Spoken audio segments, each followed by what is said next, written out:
Je te propose une démonstration de la loi de Poisson pour comprendre d'où elle vient.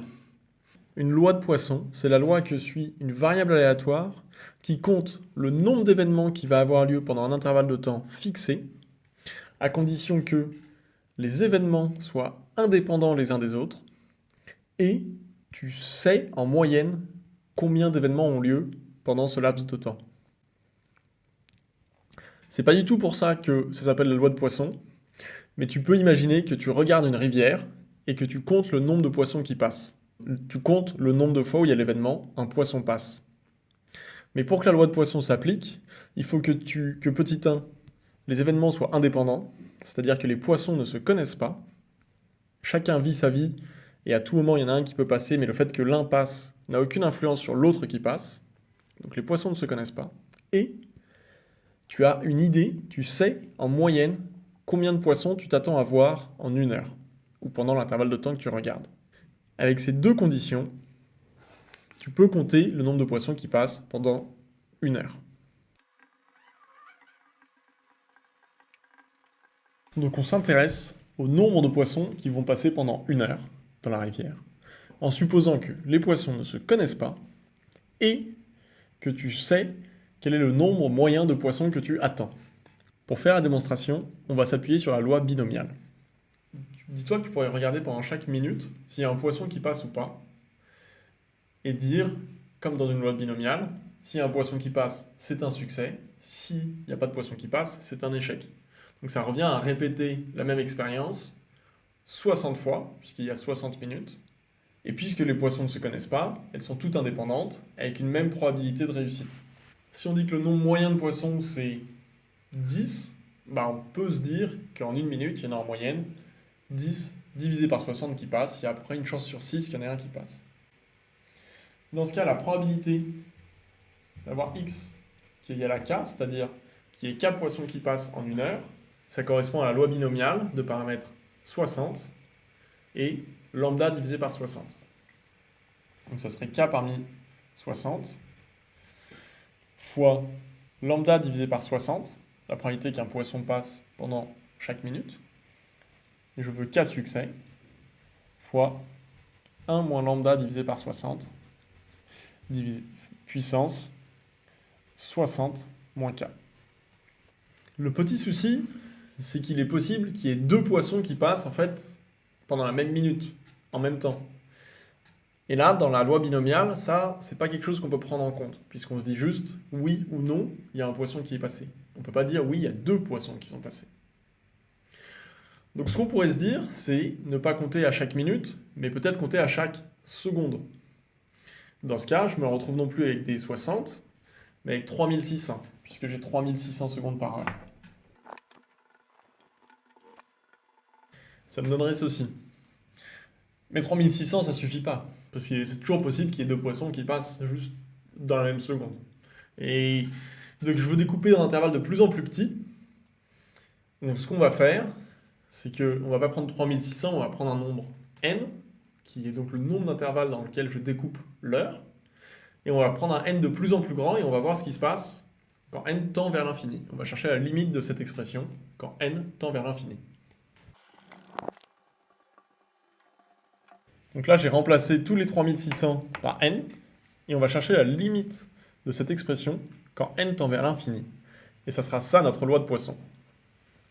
Pour faire la démonstration, je vais avoir besoin du résultat suivant.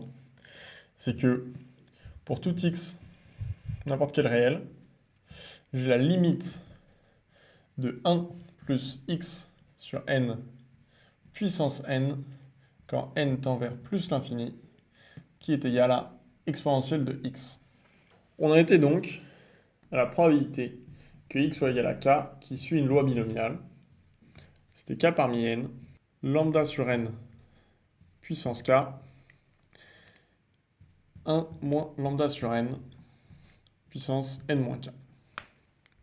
Et on cherche la limite de ça quand n tend vers l'infini.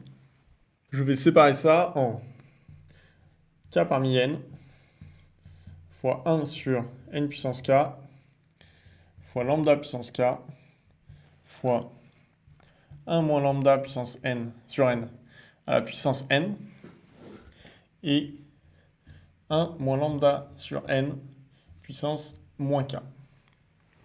Donc il faut bien avoir en tête que c'est k qui est fixé, k ne bouge pas, tandis que n, il tend vers l'infini. Donc je peux utiliser mon résultat ici pour cette partie-là. Ça, quand n tend vers l'infini, ça va tendre vers exponentielle de x, sauf que ici x c'est moins lambda, ça me fait donc exponentielle de moins lambda. Ensuite, j'ai mon lambda puissance k, ça ne dépend pas de n en fait. Donc ça, c'est simplement lambda puissance k. J'ai ce morceau-là. Là. La seule chose qui varie, c'est n.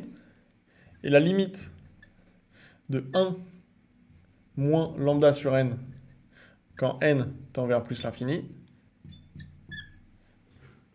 eh bien c'est 1. Et donc par composition de limite, la limite de tout ça quand n tend vers plus l'infini, ça tend vers 1 puissance moins k. Et 1 puissance n'importe quoi, ça fait 1. Donc cette partie-là, ça tend simplement vers 1. K parmi n, il y a l'expression avec les factoriels, mais c'est pas la mieux, ici. Ici, on va plutôt garder en tête que c'est n fois n-1 fois n moins k plus 1. Mais ce qui nous intéresse surtout, c'est que là, il y a k termes. Ce qui correspond au fait que je choisis k objets dans un ensemble où il y en a n. Et donc, au total, j'ai k choix à faire, donc il y a k multiplications. Et ça, c'est divisé par factoriel k fois n puissance k. Factoriel k, ça ne dépend pas de n. Donc, je peux le mettre dans mon résultat. Et maintenant, il ne me reste plus que, en haut, j'ai un produit de k termes, et en bas, j'ai n puissance k. Mais en haut, en fait, ce que j'ai, c'est un polynôme. C'est un polynôme en n qui a k termes. Donc quand je vais développer, la puissance la plus grande de n que je vais avoir, c'est n puissance k. C'est n puissance k, et j'ai combien de n puissance k? Je vais en avoir un seul. Puisque le seul moyen de faire apparaître n puissance k quand je développe, c'est de prendre n, n, n à chaque fois, dans chaque parenthèse. Donc en fin de compte, ça, c'est n puissance k, que je divise par n puissance k, ce qui veut donc dire que tout ça, quand n tend vers plus l'infini, ça tend vers 1. Si je récapitule tout, j'ai un morceau qui tend vers 1, j'ai un autre morceau qui tend vers 1, et donc ce qui m'intéresse, c'est seulement ceci.